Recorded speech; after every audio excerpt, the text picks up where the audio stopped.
bo'ldi. Oramizda vrachlarimiz bor, ko'p tushunadilar.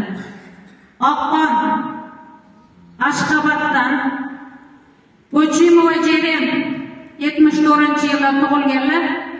Oqqon deb shu odam telefon qilib chaqirtirishdi, bordim. Chunki men dokument tayyorlash uchun Ashxobodga borganman, mahsulotni ko'rsatib, ularga prezentatsiya o'tib berganman, aynan bu kishini ukalariga. Bu opasiga diagnoz qo'yilgan paytida faqat siz keldingiz ko'z oldimga dedi, boshqa hech narsa dedi.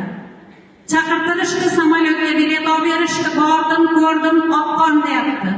Qo'lidagi hujjatlarni oldim, Toshkentga qarab chopdim.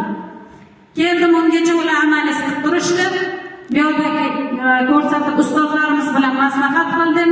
O'zimni davolagan onkologim bor, ular bilan maslahat qildim. Juda ham xavfli zlokачественный Oqqon deb berishdi. Hozirgi kunda Medicbekni udarniy dozada beryapman. Zakaz qilishdi Superomega bilan Rootlife. 3 kundan keyingi holati hemoglobin 115 ga chiqdi.